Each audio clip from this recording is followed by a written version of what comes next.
ఒకసారి కాంగ్రెస్ నాయకులు గిడుగు రుద్రరాజు గారు మనతో పాటు అందుబాటులో ఉన్నారు. రుద్రరాజు గారు, మీ అంచనా ప్రకారం ఈసారి కేరళం దగ్గర నుంచి మనం మాట్లాడితే పినరయి విజయన్కి వ్యక్తిగతంగా కొంత సానుకూలత ఉన్నా కూడా ఓవరాల్గా ప్రభుత్వ వ్యతిరేకత బాగా పెరిగిపోయింది అని చెప్పి ఒక ప్రచారం ఏదైతే కాంగ్రెస్ ఫ్రంట్ చేసిందో దాని ఫలితమేనంటారా ఇప్పుడు వస్తున్నటువంటి ఈ రిజల్ట్?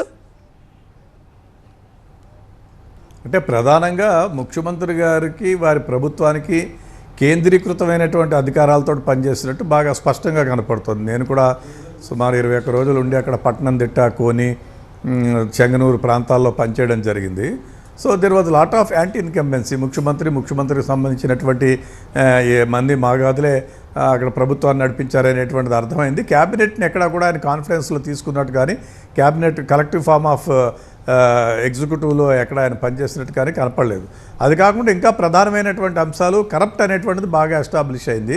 ఎప్పుడైతే గోల్డ్ స్కామ్కి సంబంధించినటువంటి అంశం ఉందో అది బేసికల్గా కమ్యూనిస్టులు అక్కడ, తర్వాత ఈవెన్ కాంగ్రెస్ పార్టీ కూడా అందరూ కూడా చాలా విజ్ఞులు ఉంటారు. లిటరసీ రేట్ ఎక్కువగా ఉన్నటువంటి ప్రాంతాల్లో చాలా కీన్గా ఫాలో అవుతూ ఉంటారు అక్కడ. సో మన సదరన్ పార్ట్స్లో మన రాష్ట్రాలకి ఆ రాష్ట్రానికి చాలా భిన్నమైనటువంటి ఎన్నికల సంస్కృతి ఉంటుంది అక్కడంతా కూడా. సో వాళ్ళందరూ కూడా చాలా సీరియస్గా తీసుకుని అన్ని విషయాల్ని కూలంకుషంగా స్టడీ చేస్తుంటారు. దాంట్లో కరప్షన్, ఆఫీస్కి సంబంధించిన ఓటర్ల మూలంగా చాలా ఇష్టంగా ఆచితూచే ఓటేస్తారు అని చెప్తున్నారు. కరెక్టే.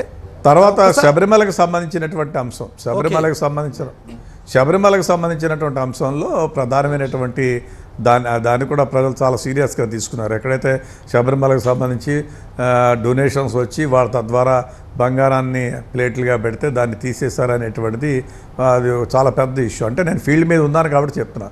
వీటిలన్నిటితో పాటు కూడా age is a big factor. ఆయనకి ముఖ్యమంత్రిగా చేసినటువంటి పరిస్థితుల్లో చాలా కాలం యాక్సెస్లో సరిగా ఉండలేకపోవడము, స్కీమ్స్ ఇంప్లిమెంటేషన్ సరిగా లేకపోవడము, ఎక్కువ కార్పొరేట్ సంస్థలకు దారాదత్తం చేయడం, ల్యాండ్స్ కానీ, తర్వాత more towards the corporate, Reliance లేకపోతే అంబానీలు ఇట్లాంటి వాళ్ళకి ఎక్కువ కార్పొరేట్ వాళ్ళకే ఇది చేస్తున్నారు. అంటే కమ్యూనిస్టులు కోర్ ఐడియాలజీ, కోర్ ప్రిన్సిపల్స్ ఏవైతే ఉన్నాయో వాటి నుంచి డీవియేట్ అయ్యారు.